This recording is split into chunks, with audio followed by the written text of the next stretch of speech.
Radiator Springs Racers is a hybrid dark ride and thrill ride at Disney California Adventure in Anaheim, California, and this ride is incredible.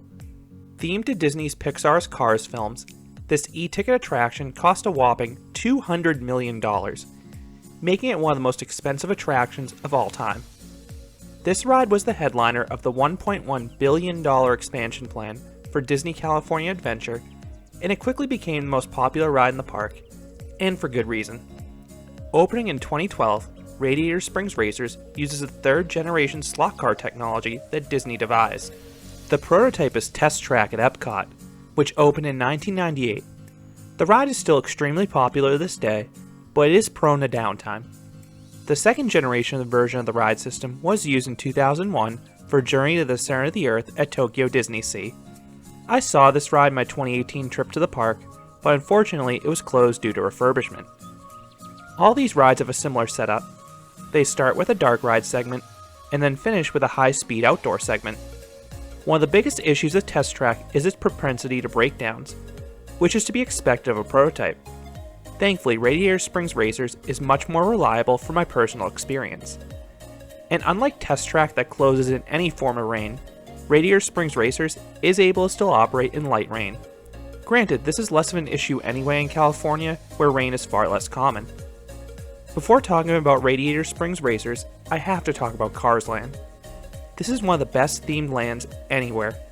It is incredibly immersive, and the show building for Radiator Springs Racers serves as the backdrop for the land. And what a backdrop it is. The sheer size of the facade is mind-blowing. The rockwork is unbelievably detailed, and it's an attraction in itself. The beauty of this attraction reminded me of the Grand Canyon, which is crazy to say about a theme park attraction. This ride is an absolute crowd pleaser, so it's no surprise this ride usually has the longest wait of any at the Disneyland resort. The ride consistently has a 60 to 90 minute wait, but there are a few ways to beat the crowds. First, you can head there first thing in the morning. Guests who stay on site get early entry at California Adventure, and that is their best opportunity to ride this attraction with minimal to no waits. But by the time other guests are allowed into the park, the ride usually hasn't built up a significant wait yet. Second, you can get in line right before closing. Disney is notorious for overestimating their queue lines at the end of the day, but this may cause you to miss World of Color depending if it's running multiple shows or not, if that's a priority for you. Third, you can use the single rider line. Since Radiator Springs Racers has 6-person vehicles with 2 rows of 3, single riders are frequently needed.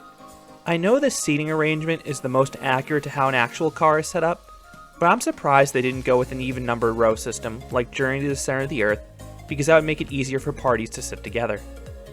But the fact that you have a 3-person row is a major advantage if you're alone or willing to split up, because the single rider line is usually under a half hour and they're constantly calling for single riders. Plus, you may even be seated in the same car, albeit in a different row, or you could race another member of your group during the ride's finale. 4. You can also get a Fast Pass for this attraction. This is the most popular Fast Pass at the resort, so these will go quickly. The ride commonly runs out of Fast Passes by the afternoon. The queue line winds you through Stanley's Oasis, which is a fairly well-themed line. Eventually, you reach the Comfy Caverns Motor Court, the covered station for the attraction. The ride begins with a scenic tour of Ornament Valley, and the musical score is absolutely perfect. It's just what you want to hear during a leisurely drive. You get these great views of all the rockwork, and as you round the corner, you come face to face with this spectacular waterfall. And the ride knows it too, as you slow down and the music hits a crescendo as you see this spectacular sight ahead of you. You then continue down your journey and eventually enter the main show building. And this is where the ride really improves compared to Test Track. Once you round the corner, there is a surprising jump scare up ahead as Mac flashes his lights, startled that you're coming by. You then proceed through the town rather recklessly, passing other startled cars, and even a railroad crossing. Eventually, you get stopped by a police officer because you're speeding, and this is your first chance to see one of the detailed animatronics up close, and they look incredible. The way their mouths moved is absolutely mesmerizing, and I also love the projection mapping effects for their faces. It's really cool seeing their eyes come to life in the car windshields. Mater eventually leads you over to an area where you perform some tractor tipping. This is one of the most iconic scenes from the movie. And it's really cool seeing these tractors flip over and perform 360-degree rotations. But eventually, you irritate this giant truck who startles you and you have to rocket up a hill to avoid getting run over. This is when you proceed even deeper into the best themed portion of the ride. You get to pass through Radiator Springs with all the shops and stores you can see in Cars Land. I love all the detail, from the cars to the storefronts, and the lighting in this section is absolutely breathtaking. I love that I can see something new every single time I go through this section of the ride. In fact, it's one of my favorite scenes of any dark ride because of the detail. At this point, you can separate into one of two scenes. You can either go into Luigi's Casa del Tires and get brand new tires as your car will tilt to the side as they're installed, in a fake effect of course. Or as you can see in this POV, you can go through the Ramones body painting section of the ride where you're hit by misters as your car receives a fresh new paint job. Once you look ready for a race, you proceed out as you meet Doc Hudson. He tells you to get ready as you'll proceed towards the start line. At this point, you'll see your competition, the other car that was dispatched at the same time as you. This leads into the climactic racing segment, and unlike Twisted Colossus up north, you are almost guaranteed to race each time. I think I've only seen the ride fail to race once, but that would require an extremely slow dispatch by Disney, and they're so good at avoiding that. Once you get the red flag, the race begins, and the takeoff feels sort of similar to a weak launch on a roller coaster. One of the biggest differences between Test Track and Radiator Springs Racers is the ride's top speed. Test Track is the fastest ride at any Disney park, hitting an impressive 65 miles per hour or 104.5 kilometers per hour. Radiator Springs Racers is a third slower at just 40 miles per hour or 64 kilometers per hour. But I think Radiator Springs Racers has a much more exciting high-speed section. Test Track has long flat straightaways and extremely drawn-out turns. Plus, there's really no theming in this part of the ride. In fact, you're essentially in a backstage area, which Disney is usually so good at avoiding you seeing. Compare that to Radiator Springs Racers.